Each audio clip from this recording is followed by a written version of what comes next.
Bismillah. Assalamualaikum warahmatullahi wabarakatuh. Perkenalkan, kami dari kelompok 3 akan menjelaskan tentang bisnis plan dan ide bisnis yang telah kami rancang dan telah kami bangun bersama dalam presentasi kali ini. Pada bisnis plan kali ini, kami mengangkat tema hampers box dan buket hadiah. Sebelum itu, perkenalkan, saya Ferry Kurnia Sandi sebagai moderator pada presentasi dan penyajian pada kesempatan kali ini. Kemudian ada dibantu oleh teman-teman saya, yakni Niken Octavia, Rosi Syahara Putri, Fitra Ramadana, dan Muh Alif Apranata.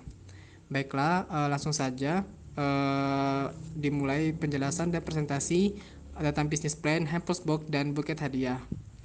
Pada bagian pertama, kami akan menjelaskan deskripsi bisnis yang telah kami bangun dan telah kami rancang. Usaha hampers box dan buket hadiah ini dipelopori oleh 5 orang pada tanggal 13 Desember 2021 yang berlokasi di Padang. Usaha hampers dan buket hadiah ini adalah suatu usaha yang berkutat dalam penyediaan suplai hampers dan buket yang mana dapat dijadikan sebagai hadiah kepada teman, sahabat, keluarga, dan lain-lain. Hal ini dikarenakan adanya kebiasaan masyarakat untuk memberikan hadiah dalam merayakan wisuda, pernikahan, khitanan, dan lain-lain, sehingga kami melihat potensi yang sangat besar dalam menjalankan usaha ini. Simple speakingnya, kami ini ingin membuka suatu usaha yang menyediakan hadiah untuk di acara event-event tertentu seperti yang telah disebutkan tadi, seperti wisuda, pernikahan, khitanan, dan lain-lain. Dan hadiah yang kami taruhkan ini biasanya berupa hampers box dan buket gitu. Buket hadiah ini berupa buket dalam karangan bunga, sedangkan hampers box ini merupakan suatu kotak yang dihias dengan sedemikian rupa yang diisinya tuh bisa sesuai dengan permintaan dari konsumen itu sendiri gitu. Nah, dan ini merupakan salah satu hadiah yang paling general dan paling banyak gitu requestnya dalam setiap acara-acara event-event yang disebutkan tadi. Dan hal ini pun karena biasanya hampers box dan buket bunga ini, buket hadiah ini bentuknya sangat cantik dan menarik serta ringkas gitu, menjadi salah satu pilihan yang uh, cukup cermat gitu dan cukup bagus dan cukup indah diberikan kepada orang-orang terdekat kita yang sedang merayakan suatu perayaan wisuda, pernikahan, atau event-event hal-hal yang berhubungan dengan yang menyenangkan seperti itu. Itu mungkin sedikit deskripsi tentang deskripsi tentang bisnis yang akan kami bangun. Kemudian yaitu ada analisis pasar dan pemasaran yang akan dijelaskan oleh teman saya yaitu Alif. Kepada Alif disilahkan. Terima kasih Ferry. Selanjutnya yaitu analisis pasar dan pemasaran. Produk yang dihasilkan adalah hampers box dan juga buket bunga. Gambaran pemasaran. Pemasaran dilakukan secara online melalui platform marketplace dan media sosial guna menarik konsumen lebih banyak. Selain itu, tetap melayani face-to-face, terutama mengadakan bazar pada saat event-event yang membutuhkan hadiah seperti acara wisudahan. Target pasar yang dituju. Pada individu maupun kelompok usia produktif 14-50 tahun, kalangan sosial maupun menengah ke bawah dan juga menengah ke atas, serta adanya kemampuan untuk membeli barang. Strategi pemasaran. Yang pertama adalah pengembangan usaha dagang. Pengembangan usaha dagang dapat dilakukan melalui cara memperluas jaringan usaha. Perluasan ini tentu saja harus dibarengi dengan peningkatan suplai bahan dan produksi. Contoh lain dari perluasan jaringan adalah meningkatkan relasi bisnis. Yang kedua adalah kegiatan promosi. Kegiatan promosi ini bertujuan agar para konsumen dapat menggunakan barang dan jasa tersebut. Selanjutnya itu adalah pengembangan wilayah usaha dagang. Pengembangan wilayah usaha dagang dapat dilakukan dengan cara memperluas relasi. Selanjutnya adalah strategi penetapan harga. Penetapan harga bertujuan agar mendapatkan keuntungan dan juga menarik pembeli. Selanjutnya adalah analisis produk. Yang pertama, pemilihan produk dan hampers bunga yang memiliki kualitas yang bagus, terus juga di packing hampers dalam box dan bunga dalam buket agar packingan dilakukan dengan cara yang menarik agar produk menjadi lebih menarik dan dapat diminati oleh pembeli. Baiklah, selanjutnya saya akan menjelaskan tentang proses produksi. Proses produksi yang pertama dilakukan untuk produk buket hadiah dan hampers box yaitu membeli bahan untuk produksi. Bahan yang diperlukan diantaranya hampers box, kertas buket, pernak-pernik hiasan hampers dan buket berupa pita, alat-alat tulis, dan lain sebagainya. Dan pembelian produk untuk isian hampers ataupun buket sesuai dengan permintaan konsumen. Selanjutnya, setelah pembelian bahan untuk produksi, dilakukan pengemasan.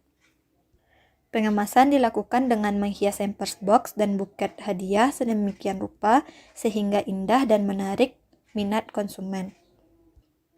Setelah proses pengemasan, buket dan hampers di-packing dengan sedemikian rupa untuk diantarkan atau dikirim melalui ekspedisi kepada customer. Selanjutnya saya akan menjelaskan tentang rencana pengembangan usaha. Yang pertama ada strategi pemasaran.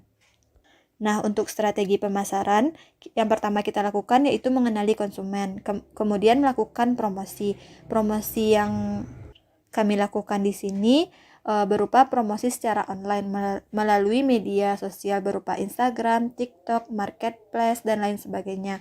Kemudian memilih lokasi yang strategis.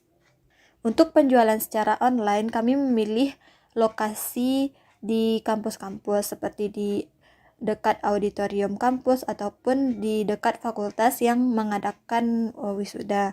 Kemudian menggunakan internet marketing seperti yang saya jelaskan tadi dan menjalin hubungan yang baik dengan konsumen.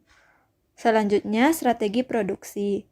Adanya pemilihan kualitas dari proses produksi yang menghasilkan produk yang memuaskan dan ketelitian yang tinggi.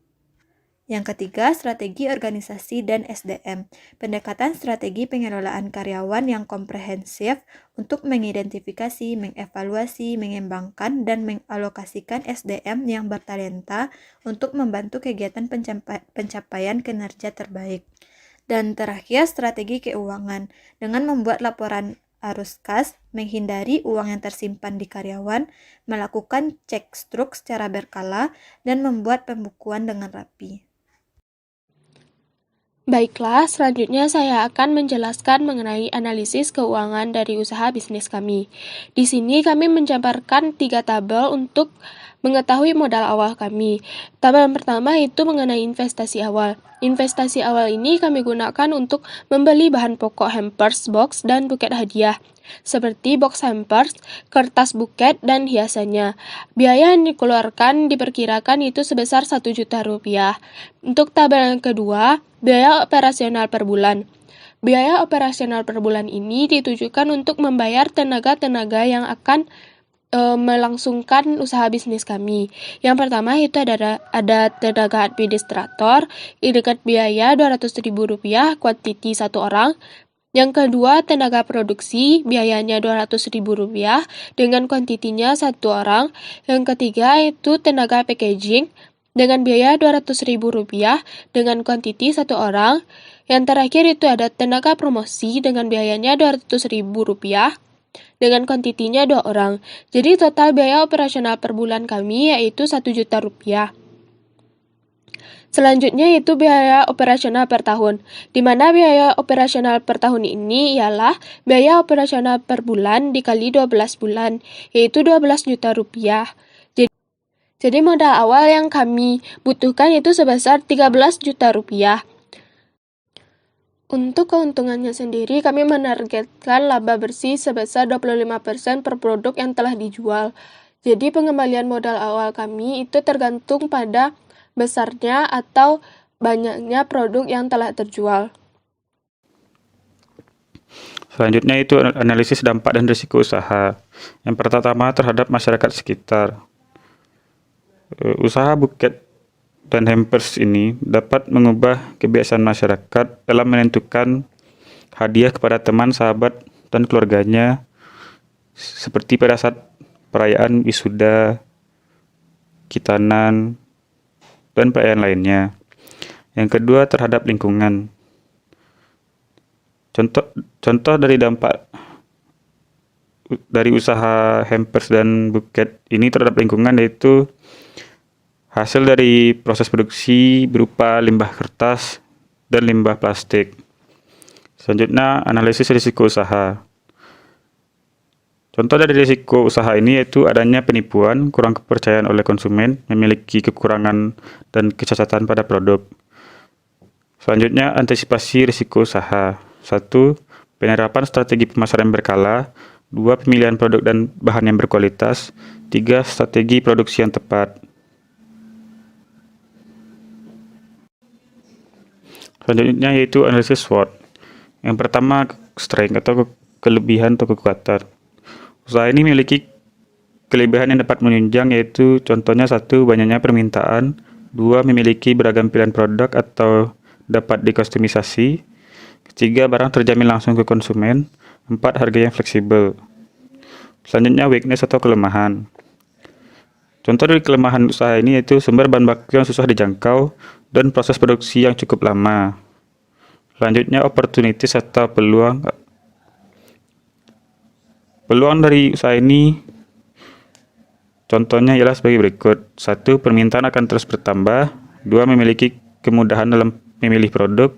3. Pelaksanaan akan terlaksana dengan baik karena mengikuti tren media sosial dan dari mulut ke mulut. Terakhir, threat atau ancaman. Faktor yang dapat mengancam usaha ini yaitu contohnya 1. Lingkungan persaingan yang ketat dan turunnya daya beli masyarakat. Terima kasih kepada Dana yang telah menjelaskan tentang SEOT, dan teman-teman saya tadi juga telah menjelaskan mulai dari perincian dana, pemasaran, dan lain-lain sebagainya. Berikutnya ini merupakan ending atau merupakan tujuan dalam sepertinya produk apa sih yang ingin kami hasilkan gitu. Nah, pada slide ini dapat dilihat bahwa ini produk yang ingin kami dihasilkan, yaitu pertama ada buket bunga, kemudian ada hampers box gitu kan, kemudian intinya dua itu.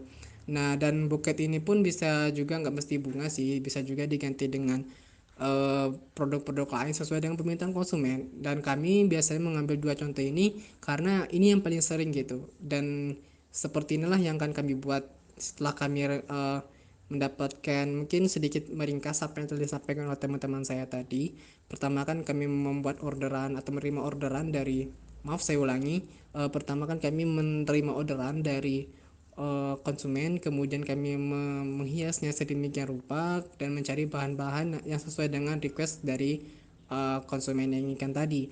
Setelah itu kami packaging dengan packaging yang bagus dan indah, sekreatif mungkin, dan baru kami berikan kepada konsumen dengan harga yang jauh, yang biasanya lebih murah dari pesaing. Bisa dilihat bahwa ini produk yang sangat bagus dan sangat indah yang cocok sekali dijadikan hadiah untuk acara wisuda, acara pernikahan, dan acara event-event lainnya. Nah, bagaimana Bu tentang presentasi di bisnis yang telah kami jalankan, yang telah kami lakukan tadi? Semoga kami berharap Ibu sebagai investor mau menginvestasikan dananya kepada bisnis yang telah kami rencanakan dan kami susun serta kami plan tersebut. Dan PowerPoint ini atau presentasi ini kami didukung juga dengan proposal yang telah kami sediakan. Mungkin sekian Bu presentasi dari kelompok 3. Saya mewakili kelompok 3 mengucapkan mohon maaf atas kesalahan dan kesalahan dalam penyampaian presentasi tadi, dan saya mengucapkan terima kasih kepada Ibu sebagai calon investor yang mau mendengarkan dan menyimak serta meluangkan waktunya, meluangkan atensinya untuk presentasi kami. Sekian, wabillahi taufiq wal hidayah. Wassalamualaikum warahmatullahi wabarakatuh.